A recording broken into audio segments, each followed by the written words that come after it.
Saludos comunidad del último huésped. Me llamo Sandra y nunca conocí a mi mamá, o al menos no la recuerdo. Mi papá me dejó con una tía cuando yo tenía alrededor de 5 años.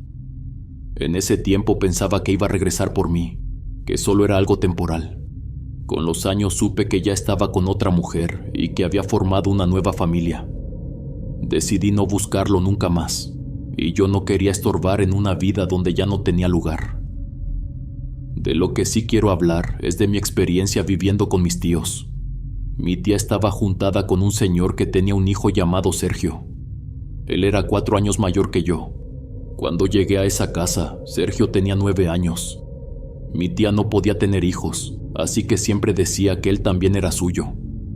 De hecho, lo había criado desde que tenía 5 años, y Sergio le decía mamá sin problema. Al principio conocer a Sergio no fue algo malo. Éramos niños y nos llevábamos bien. Jugábamos juntos, a veces me acompañaba a la tienda y cuando no entendía la tarea de la primaria, él me explicaba con paciencia. Era protector conmigo y también cariñoso. En ese momento lo veía como un hermano, nada más. Durante la primaria siempre me llevaba de la mano a la escuela. En el recreo nos sentábamos juntos a comer. Me compraba dulces y se aseguraba de que nadie me molestara. Cuando él terminó la primaria y yo me quedé sola, recuerdo haber llorado algunas veces. Lo extrañaba, aunque seguíamos viviendo en la misma casa. Cuando yo terminé la primaria, a mi tío se le ocurrió que Sergio fuera mi padrino de graduación. Para entonces, él ya estaba entrando a la preparatoria y tenía 16 años. A mí la idea me pareció divertida. Sergio me regaló un arreglo de flores muy bonito. Y en la casa mi tía hizo una comida especial para festejar que yo había terminado la primaria y que pronto empezaría la secundaria. Fue a partir de ahí cuando las cosas comenzaron a sentirse extrañas. En la secundaria una empieza a descubrir muchas cosas. A veces aparecen los primeros novios, o al menos las primeras curiosidades. Sergio me llevaba por las mañanas a la secundaria porque él estudiaba la prepa por las tardes. Siempre me decía que me cuidara, que no me quedara sola en los baños, que no aceptara ir a lugares apartados, que me rodeara de amigas. Al principio lo tomé como consejos normales. Pensaba que era un hermano mayor preocupado. Pero con el tiempo empecé a sentir que exageraba, como si siempre pensara que yo iba a hacer algo malo, como si no confiara en mí. Una vez me dijo que mi falda estaba muy corta. Incluso le pidió a mi tía que me mandara a hacer una más larga. En otra ocasión, cuando fue por mí a la secundaria, me regañó en el carro. Me dijo que por qué me subía la falda a propósito. Usó palabras que no me gustaron. Me recalcó que una niña bien no hace ese tipo de cosas. También pasó con el maquillaje. Mis compañeras empezaron a usar un poco, nada exagerado. En mi casa no estaba permitido, pero una amiga me prestó un poco de brillo para los labios. Era algo sencillo, se veía bonito, no pensé que fuera grave. Ese día cuando Sergio fue por mí, me jaloneó y me dijo cosas feas frente a mis amigos. Recuerdo la vergüenza, la culpa. Sentí que había hecho algo terrible, aunque no sabía exactamente qué. Lo peor era la confusión. Yo no sabía cómo interpretar todo eso. De alguna manera parecía que mis tíos estaban de su lado. Eso me hacía dudar de mí misma, de lo que sentía. Fue entonces cuando el control se volvió más fuerte. Mi padrino era muy celoso. Sergio empezó a atribuirse responsabilidades que nadie le pidió. Como cuidarme todo el tiempo, decidir por mí, vigilar cada cosa que hacía. Yo sentía que incluso le metía ideas a mis tíos en la cabeza, como si los convenciera de que yo necesitaba más límites que los demás.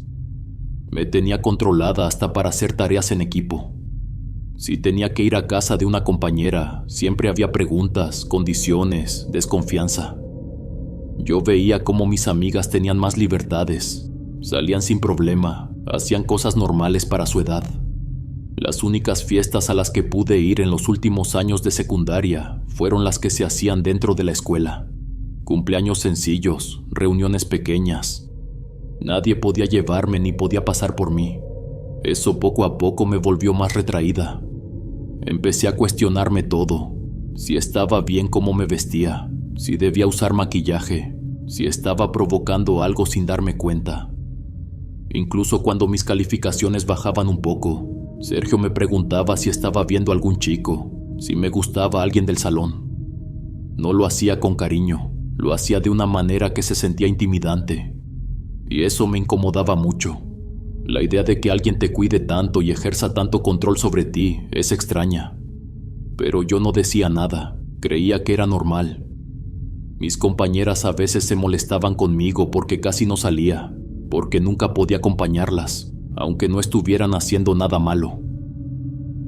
Así pasó la secundaria. Entré a la preparatoria y Sergio se quedó en el pueblo. Decidió no estudiar la universidad. Creo que se sentía mejor trabajando ahí. Eso hizo que tuviera todavía más tiempo. Él era quien me llevaba y me traía todos los días de la prepa. Fue en esa etapa cuando empecé a notar algo distinto en su manera de mirarme. Yo sentía las miradas de los chicos en la escuela. Era parte de crecer. También notaba que Sergio se acercaba más, que tenía ciertas atenciones que ya no se sentían normales. Ahí fue cuando empecé a ver la diferencia. Los chicos de mi escuela buscaban mi atención de una forma clara, incluso inocente. Sergio no. Con él sentía control, sentía posesión. Y lo que más me incomodaba era que su forma de mirarme se parecía demasiado a la de esos compañeros, como si hubiera cierta atracción. Eso no lo entendía. Habíamos crecido juntos. No éramos familia de verdad, pero así nos habíamos criado. Yo pensaba que estaba exagerando y que era idea mía, pero en el fondo sentía que mi padrino no me cuidaba solo porque quisiera que yo estuviera bien, sino porque había algo más detrás. Una amiga del salón fue quien me hizo notarlo. No me lo dijo en mala onda, solo me comentó que no le parecía normal, que ella veía algo raro. Mis tíos, en cambio, empezaron a tratar sus actitudes como algo normal, como si ese control fuera parte de su papel de padrino. Recuerdo una ocasión en la camioneta. Sergio me preguntó si me acordaba cuando jugábamos de niños y decíamos que éramos novios. Antes ese recuerdo no me habría molestado, pero con todo lo que estaba pasando no supe qué decir.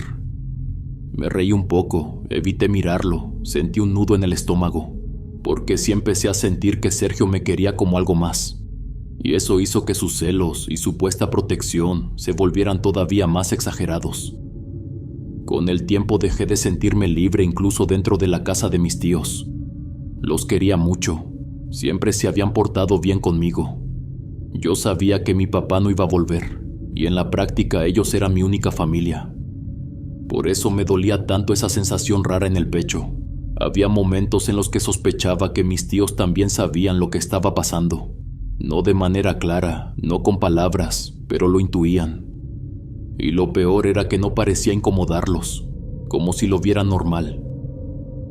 Recuerdo que los fines de semana Sergio me hacía levantarme temprano para prepararle de comer. Me decía que tenía hambre, que quería algo antes de irse. Mi tía me ayudaba como si fuera lo más natural del mundo. A veces sentía que me estaban enseñando algo, preparándome para un papel que yo no había elegido. En ese momento pensaba que exageraba, que quizás solo eran ideas mías, que tal vez estaba imaginando cosas. Llegué a pensar incluso que Sergio quería que yo fuera su esposa algún día. Me decía a mí misma que eso era absurdo. Los fines de semana casi siempre tenía que acompañarlo a la huerta. Su papá tenía varios terrenos que él cuidaba. Se encargaba de limpiarlos, poner abono, revisar los árboles, ver cómo iba la cosecha. Yo no hacía mucho. Sergio me decía que me sentara en una mesa de plástico, bajo la sombra de un árbol, mientras él trabajaba. No voy a decir que pasar tiempo con él fuera siempre malo. Sergio podía ser carismático, agradable para platicar. A veces me hacía reír. En esos momentos se me olvidaban sus actitudes controladoras. Pero con los años empecé a sentir que cada vez veía menos al Sergio que me caía bien. Eso me ponía triste. Me sentía hostigada aunque no sabía cómo explicarlo. Cuando estábamos en la huerta, se acercaba seguido. Me preguntaba si necesitaba algo, si estaba bien. Para entonces yo ya cursaba el último año de preparatoria. Fue justo en esa etapa cuando se volvió más cariñoso. A veces me agarraba el cabello. En otras ocasiones tomaba mis manos y decía que eran bonitas. Había momentos en los que se acercaba demasiado. Eso solo pasaba en la huerta. En casa casi siempre mantenía cierta distancia. Yo intentaba esquivarlo, cambiar de tema y hablar de cualquier otra cosa. Eso lo molestaba.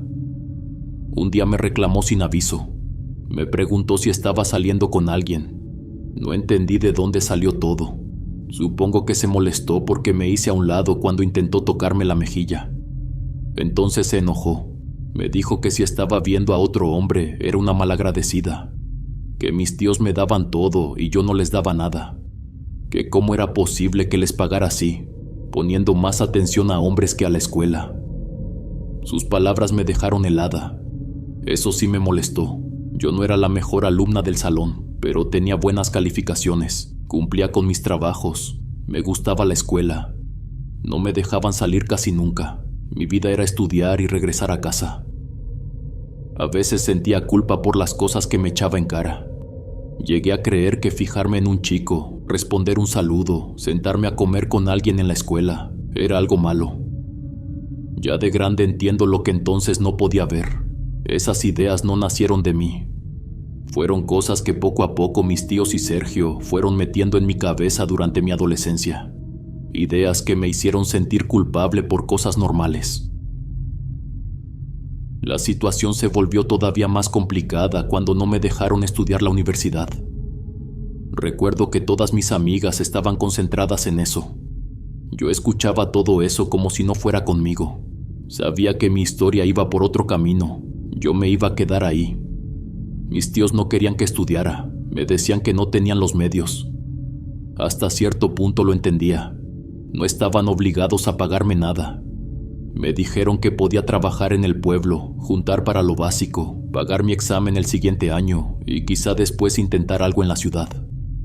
Pero eso en realidad nunca fue una opción.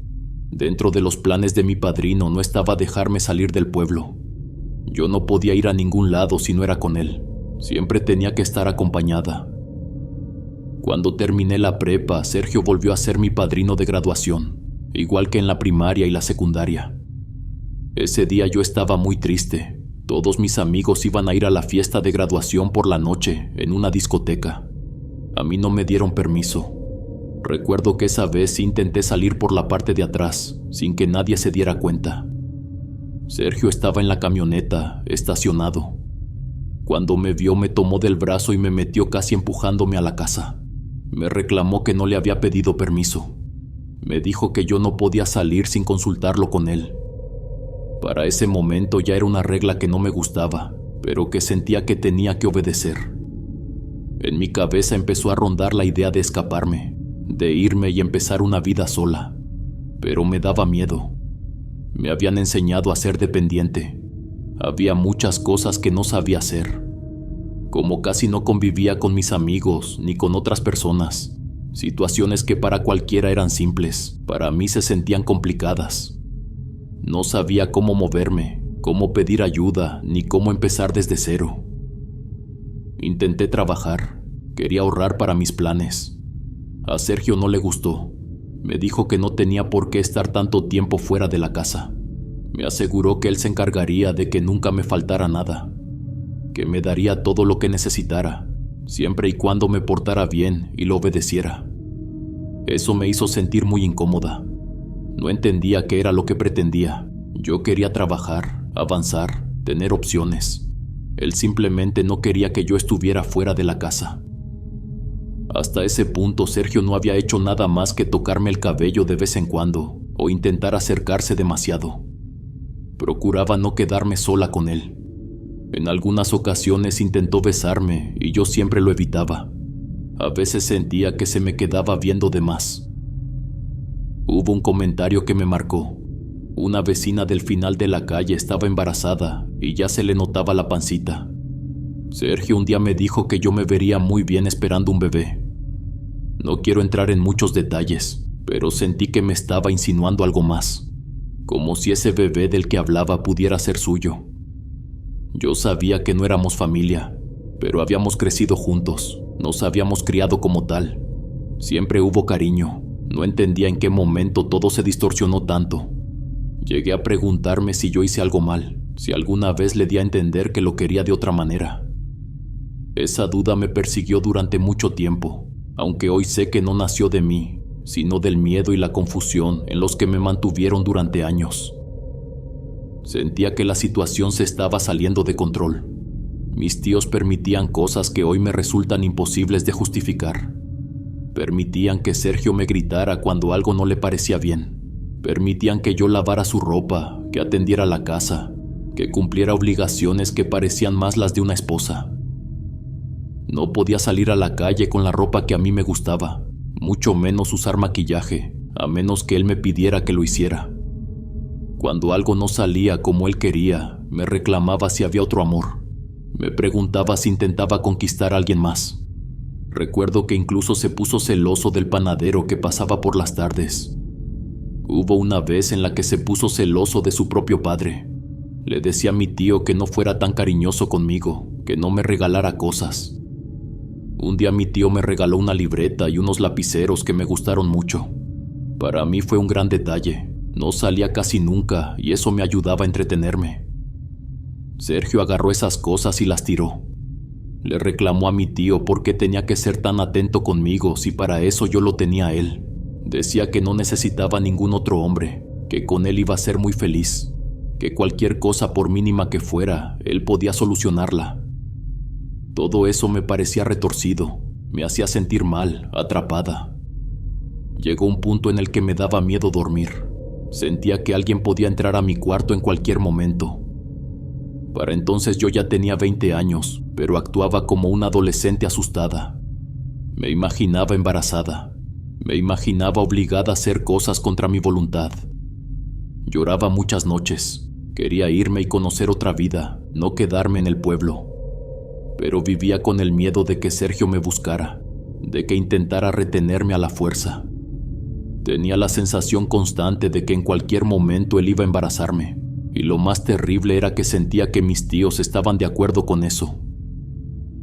Un día tomé un poco de dinero de la cartera de mi tío. Salí a la calle con calma, como si nada pasara. Cuando sentí que no había nadie cerca, caminé hacia la salida del pueblo. Sé que cometí muchos errores al escaparme así, pero sentía que era mi única oportunidad. No quería que ese hombre me manipulara ni me controlara de esa manera. En la salida pagué un taxi que me llevó al municipio. Desde ahí tomé un autobús rumbo a la capital del estado. No pensé demasiado. No estaba segura de lo que hacía. Solo llevaba la ropa que tenía puesta y algo de dinero en la cartera.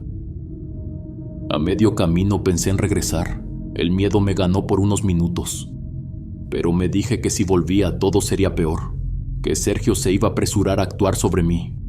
Armé valor y empecé a rezar en silencio para que todo saliera bien.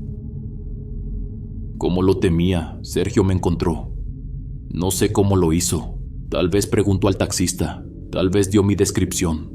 Supo llegar hasta donde yo estaba. Con el poco dinero que tenía renté un cuarto pequeño, en mal estado, dentro de una vecindad. Empecé a trabajar en una tienda de abarrotes. No habían pasado ni 30 días cuando alguien tocó a mi puerta. Era él, estaba llorando. Me decía que por qué lo había dejado, que yo estaba muy bien con él. Me juró que me amaba, que podíamos ser felices, que formaríamos una familia muy bonita. Tener frente a ti a quien fue tu compañero de infancia, tu padrino de graduación, alguien a quien casi viste como un hermano, diciéndote que te ama y quiere una familia contigo, te rompe la cabeza en 1000 pedazos. Yo temblaba. Le dije que solo quería ser mi vida, que éramos familia, que lo nuestro estaba mal, que no lo quería de esa manera. Le pregunté en qué momento se había obsesionado tanto conmigo. Eso lo enfureció. Me jaló del brazo y me exigió que arreglara mis cosas. Dijo que nos íbamos a regresar al pueblo, que yo no me mandaba sola, que iba a hacer lo que él dijera. Empezó a decir que yo era una mujer de cascos ligeros, que seguramente me vendía a otros hombres por dinero, que no sabía cómo había conseguido los recursos para irme. Me dijo que no sabía agradecer todo lo que mis tíos habían hecho por mí, y que lo mínimo que podía hacer era regresar y pedir disculpas. Me aseguró que mis tíos querían nietos, que querían que yo se los diera. Todo eso me dio escalofríos. Me sentí enferma. Cerré la puerta en su cara. Él estuvo tocando durante varios minutos hasta que uno de los vecinos lo sacó de la vecindad. Pero esa no fue la última vez que supe de él. Mi padrino hizo todo lo posible para obligarme a regresar. Ni siquiera sé en qué momento ocurrió, pero sentí que Sergio se había mudado a la misma ciudad donde yo vivía. La sensación de estar siendo seguida no me dejaba en paz. Empecé a verlo en lugares donde antes no. En la tienda donde yo trabajaba, él entraba a comprar su despensa, como si fuera coincidencia. Yo lo veía desde el mostrador y el cuerpo se me tensaba por completo. Una tarde al salir del trabajo me estaba esperando. Me dijo que si quería podía llevarme a casa, que me subiera a la camioneta. Sentí un nudo en el estómago. Le dije que lo que estaba haciendo no estaba bien, que solo iba a empeorar todo. Le pedí que me dejara tranquila, que solo quería vivir en paz. No se dio por vencido. Así estuvo durante meses. Una de mis vecinas me preguntó si conocía a ese hombre. Me dijo que lo había visto varias veces caminando frente a la vecindad y que eso estaba incomodando a la gente. Para no generar más problemas, le dije que era un familiar y que teníamos conflictos. Ella me miró como si no creyera del todo lo que le decía. Vivía con miedo de que en cualquier descuido Sergio me subiera a la camioneta a la fuerza y me regresara al pueblo. Por eso casi nunca estaba sola. Si veía gente cerca me acercaba y hacía plática. Si alguien del trabajo se ofrecía a llevarme, aceptaba. Cuando sentía que alguien me seguía, llamaba o mandaba mensajes a alguna conocida de la ciudad. Tuve que cambiar de número varias veces. Me llamaba llorando en la madrugada. Decía que me amaba, que yo era la mujer de su vida, que íbamos a ser muy felices juntos. Una vez me dijo cómo se llamarían nuestros hijos. Aseguró que estaba construyendo una casa en la huerta del pueblo, donde viviríamos, y que no me faltaría nada. Yo ya estaba harta.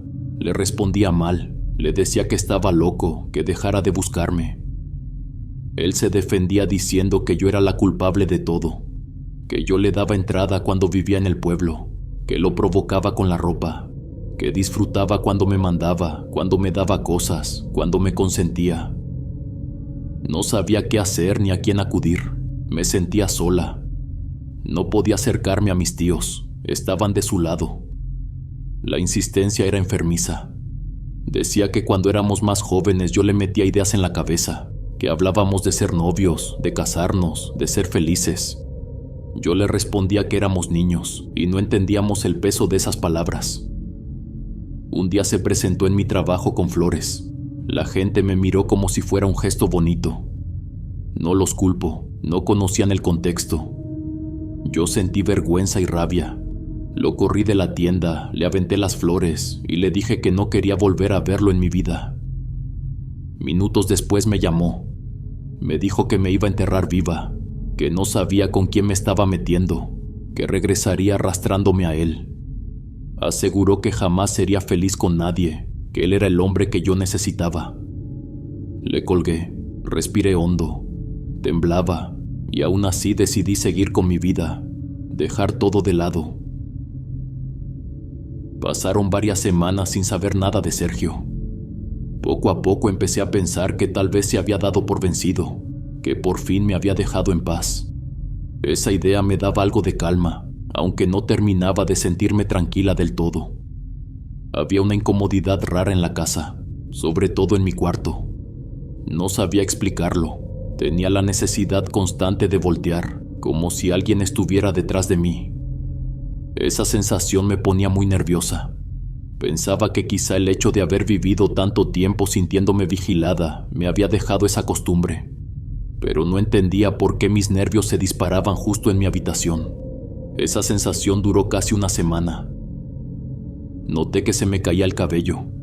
Al principio fue poco, luego cuando me bañaba salía más de lo normal. Una mañana me desperté muy temprano para ir a trabajar. Me metí al baño, me bañé rápido y al salir vi mi cama. Había mechones de cabello sobre las sábanas. No eran pelos sueltos, eran trozos, como si alguien los hubiera cortado con tijeras. Sentí un frío en el cuerpo. Me acerqué y confirmé que era mi cabello. No lo había sentido. Cuando me revisé frente al espejo noté que faltaban pedazos. No exagerados, pero sí evidentes. Quité las sábanas y me di cuenta de que los mechones habían sido cortados, como si alguien hubiera emparejado las puntas mientras yo dormía. Intenté convencerme de que tal vez lo había hecho yo sin darme cuenta.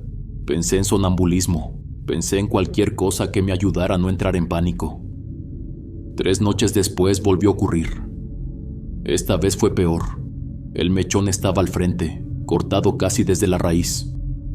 Me levanté temblando. Me miré al espejo y no entendía cómo había pasado. No había tijeras en el cuarto. No había nada con lo que pudiera haberlo hecho. Aún así me arreglé como pude y fui a trabajar. Esa tarde compré un té y algunos medicamentos para los nervios. Pensé que tal vez necesitaba dormir mejor, pero sentía que algo en mi cuerpo no estaba bien. Todo me costaba más esfuerzo, más ganas. Por las mañanas había momentos en los que me costaba incluso moverme en la cama. Mis brazos se sentían pesados, mis piernas tardaban en responder. Era una sensación extraña, como si mi cuerpo no despertara al mismo tiempo que yo. Empezaron también los olores. Cuando regresaba del trabajo, mi cuarto olía raro, como si alguien hubiera cocinado algo y se le hubiera quemado. Nunca había pasado antes. Durante el día casi no había vecinos en la vecindad. No había razón para ese olor. Aún así, cada vez que abría la puerta me golpeaba de lleno. Abría las ventanas, trataba de ventilar. A veces el olor se iba hasta que ya estaba acostada. Otras veces se quedaba toda la noche. Por las mañanas al salir temprano me daban mareos. Era justo al abrir la puerta. Sentía que perdía el equilibrio de golpe. Empecé a hacer algo casi por instinto. Abría la puerta y me hacía a un lado. Dejaba que el aire del patio entrara primero y luego salía yo. Eso ayudaba un poco. Sentía que mi energía se estaba apagando. En la tienda, cuando me tocaba limpiar estantes o acomodar productos, me quedaba dormida sin darme cuenta. Bajaba la cabeza y de pronto alguien me sacudía. Una compañera tenía que despertarme porque yo estaba a punto de quedarme dormida de pie. Intenté pellizcarme, lavarme la cara en el baño. Nada funcionaba. Después comenzaron las manifestaciones en mi casa. Al principio intenté convencerme de que todo era parte del cansancio, de los nervios, de lo que había vivido con Sergio. Pero hubo cosas que ya no pude justificar así. Fueron situaciones demasiado claras, demasiado específicas. Recuerdo un día que me quedé en casa porque tenía descanso. Puse frijoles a hervir en agua como siempre. Yo suelo revisarlos bien antes, porque a veces traen piedras y me da mucho coraje encontrarlas mientras como. Ese día los limpié con cuidado. Cuando estuvieron listos me serví un plato, le puse un pedazo de queso y empecé a comer tranquila. De pronto sentí una molestia leve en la boca. Pensé que era el queso. Tomé otro bocado de caldo y fue entonces cuando sentí algo duro. Escupí de inmediato sobre el plato y escuché cómo varias cositas rebotaban contra la mesa. Eran piedras, no una, varias. Me llenaron la boca. Me levanté rápido, me lavé la boca en el lavadero y regresé a revisar. La cazuela seguía con los frijoles bien cocidos. No había nada, ni una sola piedra. Volteé a ver el plato y este sí estaba lleno de esas piedritas, como si nunca los hubiera limpiado. Todas parecían haberse concentrado justo en la cuchara que me llevé a la boca. Poco después comencé a sentir una ansiedad muy fuerte por volver al pueblo. No era nostalgia. De pronto me llegaban recuerdos que no eran míos. Imágenes donde yo supuestamente había coqueteado con Sergio, donde le prometía una vida juntos, donde me besaba con él. Eso nunca pasó, yo lo sabía, pero mi cabeza insistía. Intentaba aferrarme a lo real, a lo que sufrí en esa casa, a la forma en que me controlaba. Pero aún así había momentos en los que mi mente parecía extrañar ese lugar. Esa idea me incomodaba mucho. Me juzgaba, me decía que estaría mejor con él, que tendría una casa y una familia, alguien que se encargara de todo. Yo había estado orgullosa de haber salido de ahí, de estar trabajando, de ahorrar poco a poco para pagarme una carrera en el futuro. Pero ahora todo eso se sentía mal, como si hubiera cometido un error. Llegué a imaginarme un futuro con él, criando hijos, sirviéndole, viviendo solo para él como si fuera la única persona importante en mi vida. Pensar eso me daba miedo, pero al mismo tiempo se metía en mi cabeza sin permiso. Le conté todo a una compañera del trabajo. Necesitaba hablarlo con alguien. Ella me escuchó con mucha atención y un día me dijo algo que me dejó pensando. Me preguntó si no existía la posibilidad de que Sergio me estuviera haciendo brujería. Me dijo que un hombre tan obsesivo no se rinde así de fácil, que le parecía extraño que de pronto estuviera tan calmado y alejado. Me dijo que conocía un ritual sencillo para limpiar la casa. Nada complicado, solo poner una veladora en medio de la mesa, encenderla y rodearla con un círculo de sal. Alrededor de la sal debía ir un listón rojo. Entre la sal y el listón tenía que colocar papelitos con una oración escrita, doblados en forma de cruz, uno en cada esquina del círculo. Me aseguró que eso ayudaría, que al menos limpiaría las malas energías y me haría sentir mejor. Al día siguiente lo hice. Dejé la vela encendida y me fui a dormir. A la mañana siguiente la veladora estaba apagada. No se había consumido nada. Era como si alguien lo hubiera apagado justo después de haberme metido al cuarto. Lo intenté otra vez. Esa noche me quedé en la sala, sentada en el sillón, esperando. Me quedé dormida sin darme cuenta. Desperté de golpe en la madrugada. Fui a la mesa, pero la vela estaba apagada otra vez. La sal estaba regada, como si alguien hubiera pasado la mano con fuerza. Parecía que alguien había movido la mesa. Había rastros alrededor, como dedos marcados en la superficie.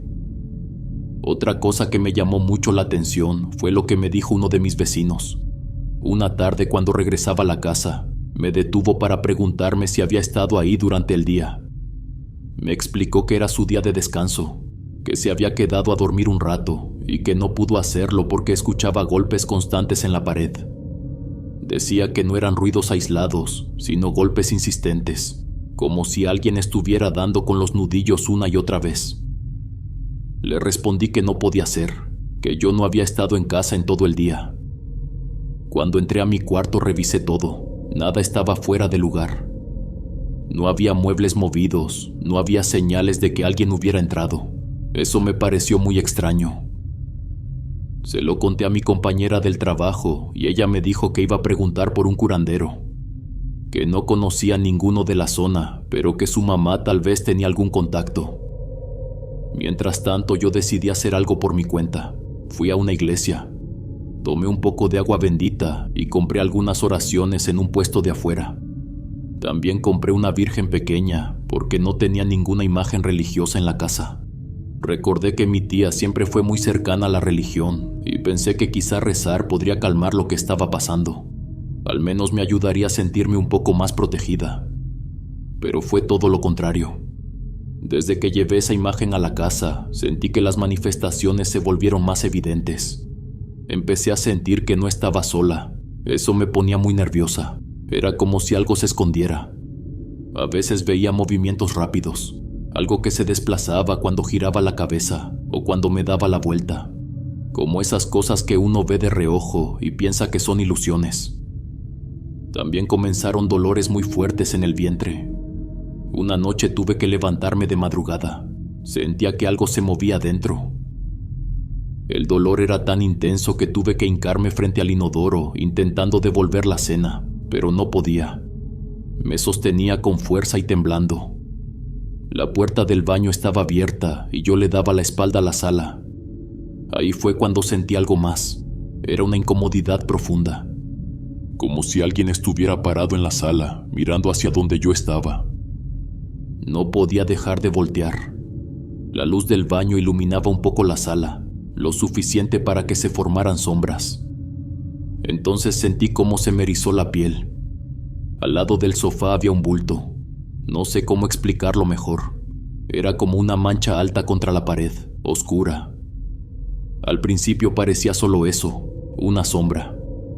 Pero poco a poco se distinguía una forma, como si fuera una persona hecha completamente de oscuridad.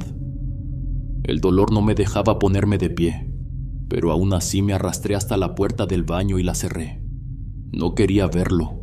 Sentía que eso me estaba observando. Me quedé llorando sin entender qué me estaba pasando. ¿Por qué me dolía así el cuerpo? ¿Por qué sentía que todo se me estaba yendo de las manos? Estuve casi 2 horas en el baño. En algún momento abrí la regadera y dejé correr el agua fría. Me calmó lo suficiente para poder respirar mejor.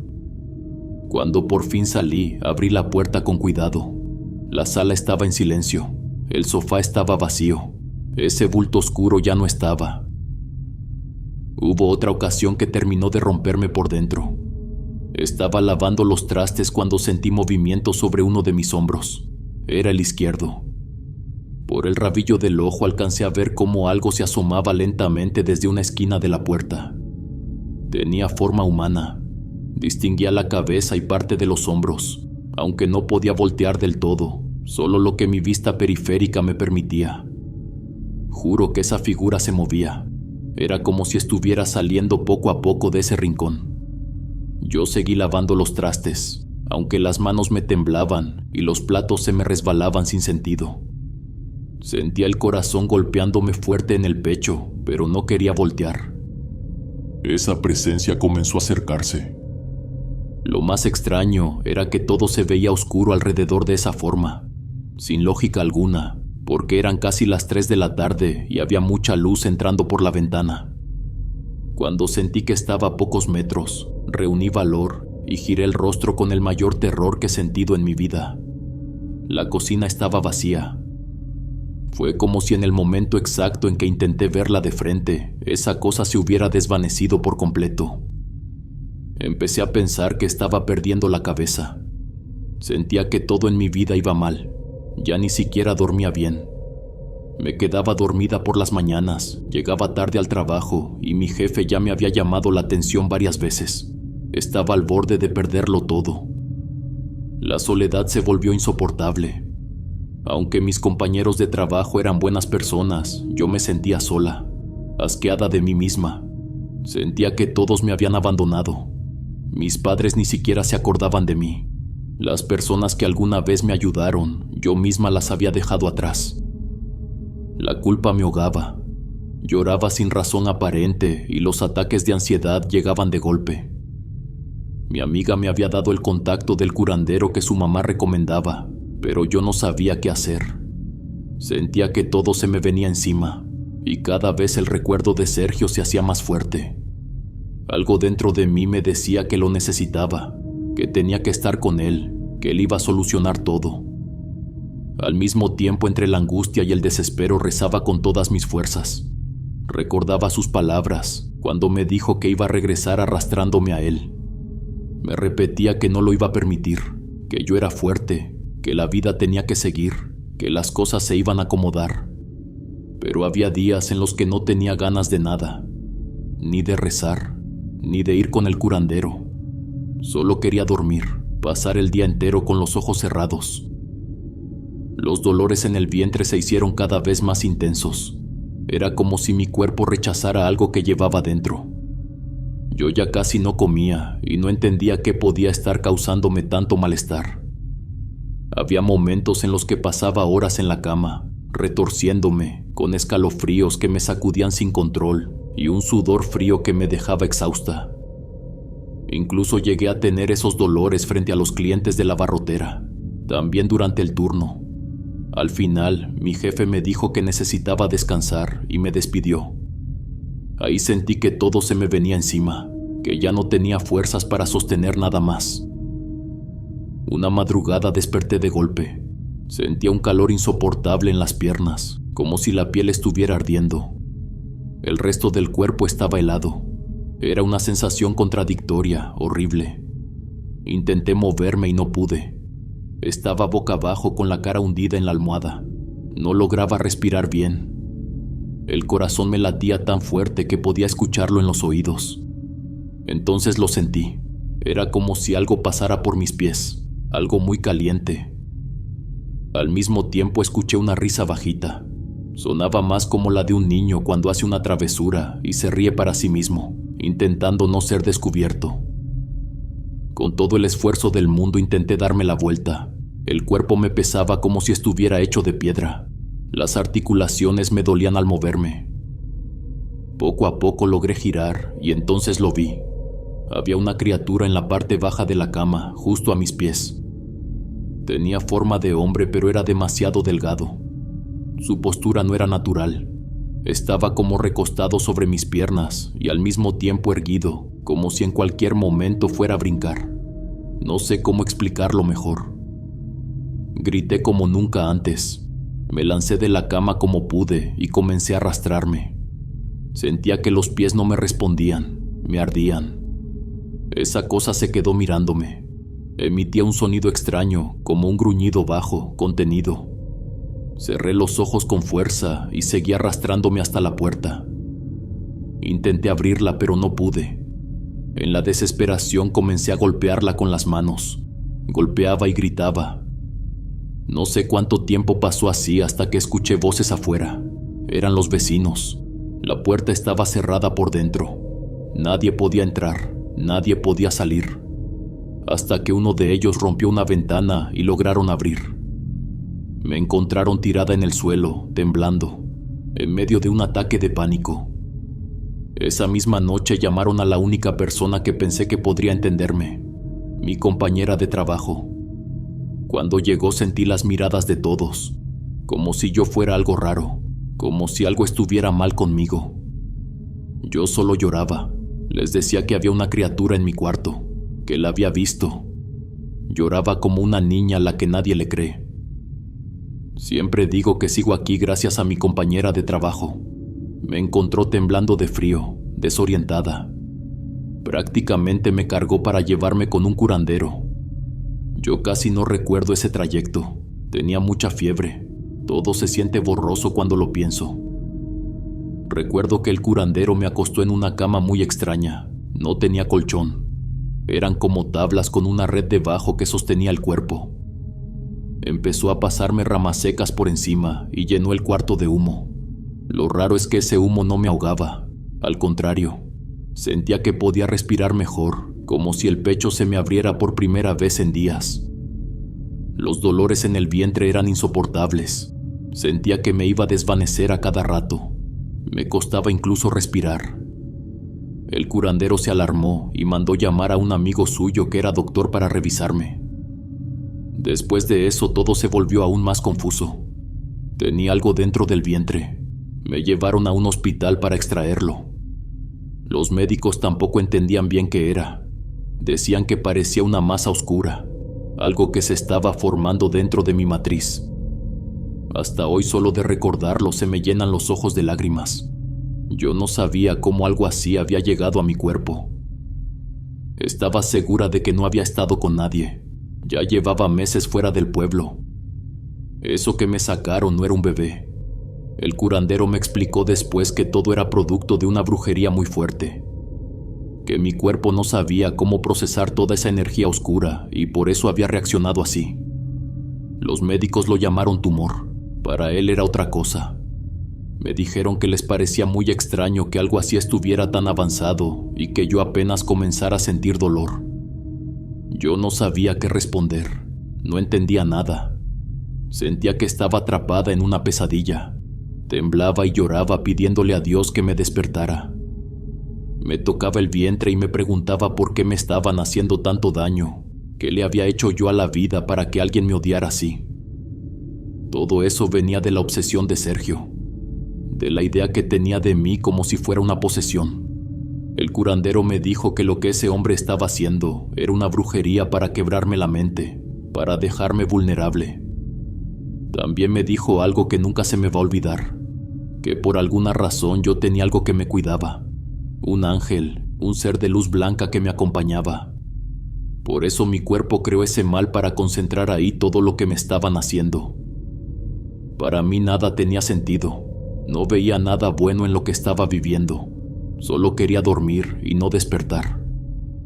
El curandero me tuvo en su casa casi 2 semanas. Yo no quería comer. Lloraba, temblaba. Tenía ataques muy fuertes de nervios. Un doctor tuvo que ir a inyectarme vitaminas para que mi cuerpo tuviera un poco de fuerza. El curandero me explicó que para que una brujería funcione, la persona tiene que estar mal por dentro, emocionalmente rota, y que Sergio había aprovechado mi soledad para intentar que yo regresara arrastrándome a él. Buscaba control, quería castigarme y convencerme de que la única persona que podía hacerme feliz era él. Hay muchas cosas de ese tiempo que no recuerdo. Mi mente las borró. Hay espacios en blanco. Supongo que fue la manera que encontró mi cuerpo de protegerse del trauma. Todo pasó tan rápido que a veces siento que lo soñé, pero sé que todo fue real. Durante el tiempo que estuve con el curandero intentando sanar, empecé a tener sueños horribles. Eran sueños muy vívidos, pesados, de esos que te dejan cansada incluso al despertar. Cada noche era una lucha distinta. Él me decía que estaba haciendo todo lo posible por ayudarme, pero que el hombre que me estaba haciendo la brujería ya se había dado cuenta de que alguien me estaba protegiendo. Y eso lo tenía muy molesto. Me explicó que de alguna manera estaba defendiéndome de ataques de brujería oscura muy fuertes. Me dijo que esa persona le estaba pagando a un brujo con mucho poder, alguien que sabía manipular energías. Lo más duro fue escuchar que ya no se trataba de que ese hombre me quisiera para él. Ahora lo que buscaba era destruirme. No soportaba la idea de que otro hombre pudiera tocarme o estar conmigo. Según el curandero, los sueños eran producto del choque entre esas energías. Me pidió algo que me resultó muy difícil. Me dijo que tenía que sacar a Sergio por completo de mi mente. No importaba si lo odiaba o si le deseaba lo peor. Pensar en él, incluso desde el rencor, seguía manteniéndolo ligado a mí. Me explicó que muchos amarres funcionan a través del pensamiento de la persona afectada. En mi caso, cada vez que lo recordaba, mi energía volvía a conectarse con la suya, facilitando que esa brujería siguiera entrando en mi cuerpo. Yo sentía un rechazo profundo hacia él, pero también mucha rabia. Algo que me marcó para siempre fue saber que ya no podía tener hijos. Mi cuerpo quedó muy dañado después de la extracción de eso que llevaba dentro. Ya no puedo crear vida. Aceptar esa realidad me rompió por dentro. Siempre tuve la ilusión de formar una familia, de tener un compañero de vida, de dar el amor que a mí me faltó cuando era niña. Tal vez algunos piensen que es una idea antigua, pero para mí era un sueño muy grande. Crecí sin mamá y sin papá, y quería entregar ese amor a alguien más. Que me arrebataran eso fue lo que más me dolió. Aún así, sigo intentando salir adelante. Muchos se preguntarán qué pasó con Sergio. Con ayuda de mi compañera de trabajo, que fue como un ángel para mí, y del curandero que me protegió, pude irme muy lejos. Cambié de ciudad. Fue una decisión drástica. Empezar de cero, sola y sin estar completamente recuperada. Pero no quería que ese hombre volviera a encontrarme. No dormía bien, no estaba fuerte, no me importaba, no deseaba saber nada más de él. Hay algo que el curandero me dijo y que se me quedó muy grabado. Me dijo que la vida había sido dura conmigo, pero que Dios tenía una misión específica para mí.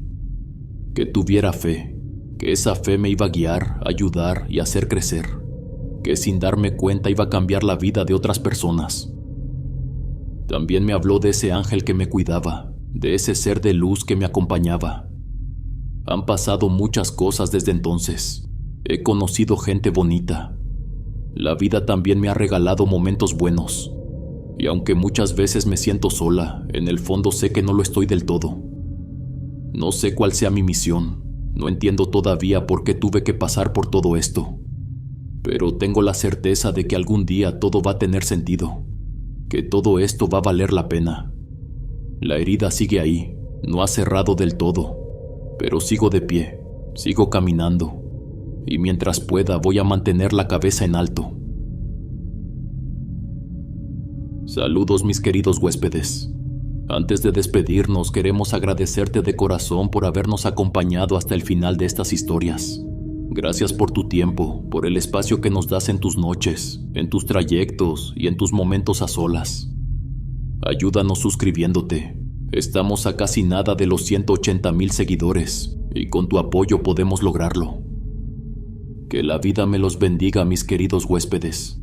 Son la mejor comunidad que uno puede tener. Aquí siempre serán bienvenidos. Nos vemos hasta la próxima. El último huésped.